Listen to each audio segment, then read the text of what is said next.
तो भैया आज की जो हमारी टॉपिक है वो क्लास 10 की है और इसमें हमको पढ़ना क्या है, लाइट से पढ़ना है। और कौन चीज पढ़ना है, how to solve numericals on spherical mirror. Spherical mirror पे हमें कैसे न्यूमेरिकल सॉल्व करना है। तो बहुत सारी दिक्कतें आती हैं, लोगों को नहीं समझ पाते हैं कि कैसे सॉल्व करना है स्फेरिकल मिरर पे क्वेश्चन। बहुत सारे मेथड भी पढ़ाए जाते हैं, तो आज हम आपको एक ऐसा मेथड बताएंगे, कुछ सिंपल ट्रिक्स बताएंगे जिसके थ्रू आप लोग बहुत ही आसानी से न्यूमेरिकल सॉल्व कर सकते हैं। किसके, स्फेरिकल मिरर के। बस आपको कुछ पॉइंट्स याद रखने हैं। तो हम देखते हैं पहला पॉइंट क्या है। देखो, ये हमारा पिछले टॉपिक से अगर मैं इसको लिंक करूं तो हमको ये बात समझ में आएगी कि इससे पहले जो हमने पढ़ा था वो ये पढ़ा था, रे डायग्राम के थ्रू हम बता रहे थे कि अगर कोई ऑब्जेक्ट इनफाइनाइट पे है तो उसकी इमेज कहां बनेगी, फोकस पे बनेगी। साइज कैसी बनेगी, पॉइंट साइज बनेगी। ऐसे ही हमने कहाँ के लिए देखा था, बियॉन्ड सी के लिए देखा था। ऐसे ही एट सी पे देखा था। तो इससे पहले जो हमारी टॉपिक हुआ करती थी वो ये होती थी कि हम इसको रे डायग्राम के थ्रू करते थे। लेकिन ये वाली जो टॉपिक है हमारे पास न्यूमेरिकल वाली का, न्यूमेरिकल इजीली इंट्रोड्यूस किया गया है ताकि आप ये समझें कि हम लोग सिर्फ क्वेश्चन से कैसे बता सकते हैं कि भैया अगर इसकी फोकल लेंथ इतनी है तो इमेज कहां पे होगी, क्या साइज की होगी। हम ये जानते हैं कि हमारे कुछ मिरर के स्पेसिफिकेशन भी थे जिसमें हमारे पास क्या था, radius of curvature, focal length, और क्या था हमारे पास, ऑब्जेक्ट की डिस्टेंस और इमेज की डिस्टेंस थी। ठीक है, तो इन चीजों को हम देखते हैं, सॉल्व करते हैं। तो हमारे पास जो मिरर का फार्मूला है वो क्या है, 1/f equal to 1/v plus 1/u। ठीक है, आइए सबसे पहले इसकी मीनिंग समझते हैं, यहाँ पे कौन चीज क्या है। तो सबसे पहले f को अगर हम देखें तो f हमारे पास क्या है, यहाँ पे फोकल लेंथ है। क्या है, फोकल लेंथ। कोई बच्चा पूछता है कि अगर फोकल लेंथ सर क्या है, तो फोकल लेंथ का मतलब होता है मिरर से लेकर फोकस तक की दूरी को हम लोग फोकल लेंथ कहते हैं। ठीक है, दूसरा हमारे पास क्या है, v। v क्या है, इमेज डिस्टेंस है। क्या है, इमेज डिस्टेंस। ठीक, u क्या है हमारे पास, ऑब्जेक्ट डिस्टेंस। तो अगर मैं एक बात पूछूं भैया कि बताओ कोई बंदा पहले पैदा हुआ था या पहले उसकी फोटो आ गई थी, तो आप लोगों में से जवाब क्या होगा, यही होगा कि पहले कोई आएगा तब तो उसकी फोटो आएगी। तो वैसे ही अगर मैं ये कहूं कि पहले ऑब्जेक्ट आएगी या पहले इमेज आएगी, तो आप सबका यही आंसर होगा कि पहले क्या आएगी, ऑब्जेक्ट आएगी, तभी तो हम उसकी फोटो बना पाएंगे। तो वैसे ही हमारे पास एक वर्ड है u और एक वर्ड है v, दोनों डिस्टेंस के लिए है। किसकी डिस्टेंस के लिए, ऑब्जेक्ट और इमेज की डिस्टेंस। कहां से, मिरर से। कहां से देखना ऑब्जेक्ट और इमेज की डिस्टेंस, मिरर से। तो कहा कौन सा वर्ड ऑब्जेक्ट के लिए यूज किया जाए, इसमें से कौन सा इमेज के लिए यूज किया जाए। तो हम ये समझ सकते हैं कि भैया u किसके लिए यूज करेंगे हम लोग, जो पहले आया, क्योंकि u हमारे अल्फाबेट में पहले आता है। तो u हमारा किसके लिए है, ऑब्जेक्ट के लिए। और v हमारा किसके लिए होगा, आप समझ सकते हैं किसके लिए।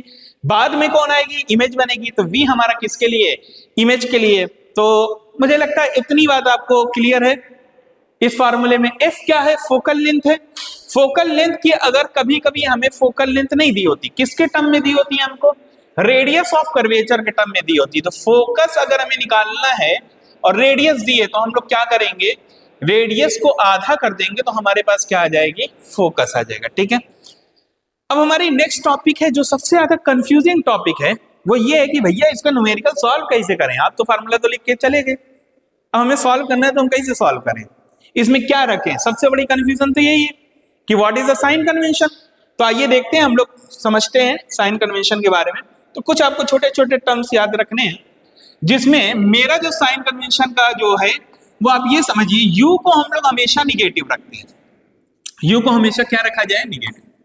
कोई मुझसे सवाल कर सकता है कि सर ऐसा क्यों, u से आपको क्या इतनी मोहब्बत है कि आप इसको निगेटिव रख रहे हैं। तो जवाब ये है कि नहीं भैया, u से ऐसा कोई लगाव नहीं है कि इसको निगेटिव या पॉजिटिव रखा जाए। इसका सीधा कॉन्सेप्ट हमारे पास ये है कि ज्यादातर जो हम लोग 90% में जो हमारा सिखाया जाता है हमको, वो ये कहा जाता है कि भैया आप ऑब्जेक्ट को कहां रखो, ऑब्जेक्ट को आप किस साइड रखो, लेफ्ट के साइड रखो। किसके साइड रखो? लेफ्ट के साइड। तो अगर हम कोऑर्डिनेट ज्योमेट्री समझें, कोऑर्डिनेट ज्योमेट्री आप जानते हैं क्लास 10 में चैप्टर नंबर आपके पास 7th है, 9th में चैप्टर नंबर मैथ में 3rd है। वहां से आप कोऑर्डिनेट ज्योमेट्री समझोगे तो आपको ये मालूम पड़ेगा कि हमारे पास जो लेफ्ट होती है वो निगेटिव होती है, राइट में क्या होता है? पॉजिटिव, और डाउनवर्ड निगेटिव और अपवर्ड क्या है? पॉजिटिव। तो इसको याद करने का कैसा तरीका है कि जैसे हम लोग जानते हैं कि भैया दाएं हाथ से खाना खाते हो तो कह रहे हैं सही खा रहे हैं, तो इसका मतलब ये क्या है? Positive side. राइट वाला हमारा क्या होगा? Positive side. लेफ्ट वाला हमारे साथ क्या है? कहा लेफ्ट से अगर कोई खाना खा, नहीं नहीं बहुत गलत कर रहे हो, तो भैया ठीक है, तो ये कौन सा साइड हो गया? हमारा निगेटिव साइड। अब कोई गड्ढे में गिर रहा है तो कहा नहीं नहीं ये हमारे हिसाब से क्या है? निगेटिव नीचे जा रहा है। अगर कोई ऊपर जा रहा है सीढ़ियों से, सब लोग कहते हैं भाई ऊपर जाओ खूब बढ़ो, तो बढ़ने के लिए यहाँ पे क्या है? पॉजिटिव साइड है। तो आप इतनी चीजें दिमाग में बैठा सकते हैं कि जो चीज लेफ्ट में होगी वो क्या होगी? निगेटिव, और जो चीज राइट में होगी वो हमारे पास क्या होगी? पॉजिटिव होगी। ठीक है, तो हम यहां समझ सकते हैं कि u की वैल्यू हमेशा हमारे पास क्या रखनी है? निगेटिव रखनी है ऑलवेज।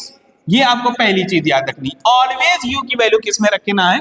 निगेटिव रखना है। कहा कौन से मिरर के लिए? कॉनकेव या कॉन्वेक्स? कहा दोनों के लिए, दोनों के लिए। कहा दोनों के लिए क्यों?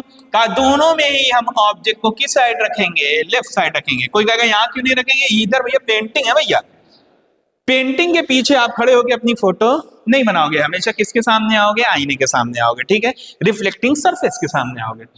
तो पहला स्टेप आपके पास क्या हो गया? u की वैल्यू हमेशा क्या लेना है? आपको निगेटिव लेनी है। आइए सेकंड कॉन्सेप्ट समझते हैं। u हमारे पास तय हो गया, u हमेशा हमें क्या लेना है? हमेशा हमें क्या लेना है भैया? निगेटिव लेना है। आइए अब f के साथ हमारे पास केस है फोकस, फोकल लेंथ के ऊपर। फोकल लेंथ क्या पॉजिटिव लेनी है या निगेटिव लेनी है? तो आपको बहुत सिंपल सी बात याद रखनी है कि फोकल लेंथ निगेटिव रखनी है किसके लिए? कॉनकेव के लिए, और पॉजिटिव रखनी है आपको किसके लिए? कॉन्वेक्स के लिए। ठीक है, कॉन्वेक्स मिरर के लिए आपको u की f की वैल्यू क्या रखनी है? पॉजिटिव, और कॉनकेव के लिए f की वैल्यू क्या रखनी है? निगेटिव। कोई पूछता है सर लॉजिक इसके पीछे आप क्या लॉजिक देना चाहते हो? तो इसके पीछे मेरा लॉजिक ये है कि यहाँ पे अगर हम देखें तो ये हमारे पास क्या है? स्फेरिकल मिरर है। स्फेरिकल मिरर में अगर मैं देखूं तो इसका जो रेडियस ऑफ आएगा या सेंटर ऑफ कर्वेचर आएगा वो किस साइड आ रहा है? स्फेरिकल मिरर में लेफ्ट साइड आ रहा है। तो यहाँ पे f की वैल्यू हमारे पास क्या होगी? निगेटिव होगी। और फिर हमारे पास अगर मान लीजिए इधर से हमारे पास कॉन्वेक्स है, क्या है? कॉन्वेक्स। तो इसमें अगर हम कंप्लीट सर्कल करेंगे, स्फेरिकल मिरर स्फीयर को अगर कंप्लीट करेंगे, तो ये जो हमारे पास आ रहा है वो कहां आ रहा है? तो ये हमारे पास कहां आ रहा है? सेंटर ऑफ कर्वेचर यहाँ है, फोकस इधर आएगा, तो ये किस साइड आ रहा है? पॉजिटिव आ रहा है। तो इस वजह से हम f की वैल्यू क्या रखते हैं? निगेटिव कॉनकेव के लिए, और पॉजिटिव किसके लिए? कॉन्वेक्स के लिए। इतनी बात क्लियर है भैया? इतनी बात आप समझ पा रहे हो? अब आइए हम लोग के पास u हो गया और f हो गया। थर्ड चीज समझते हैं v के बारे में।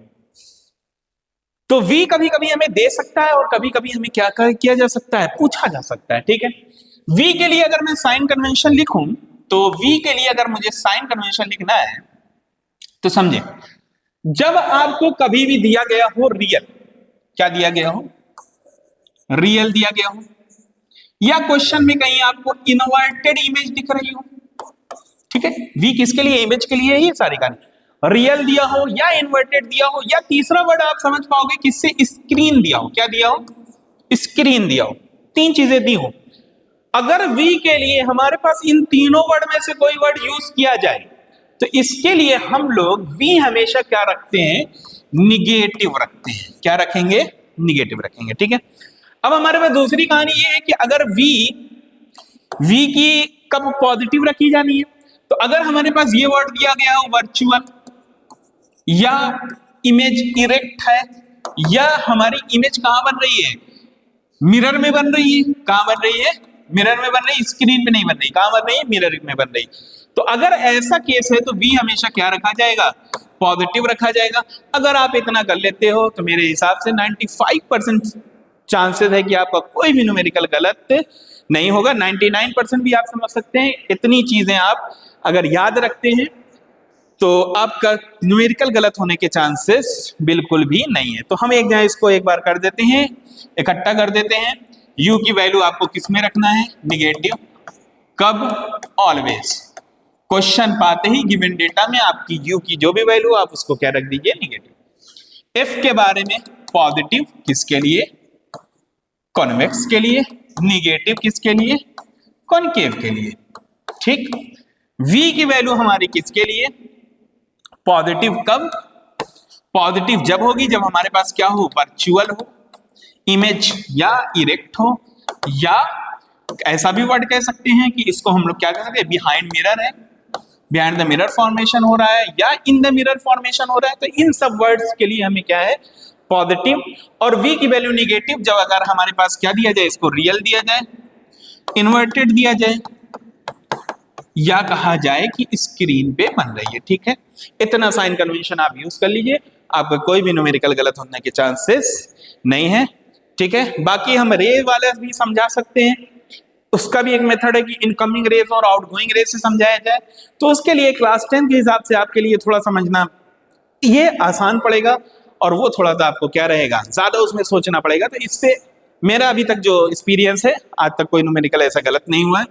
तो आप 99% चांसेस है कि आप कभी कोई गलत नहीं होंगे न्यूमेरिकल। That's all. खत्म।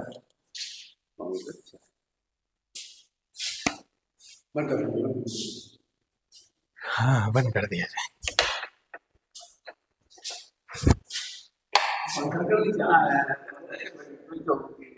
नहीं, आवाज आएगी ना, उस पे डालना है ना यूट्यूब पे।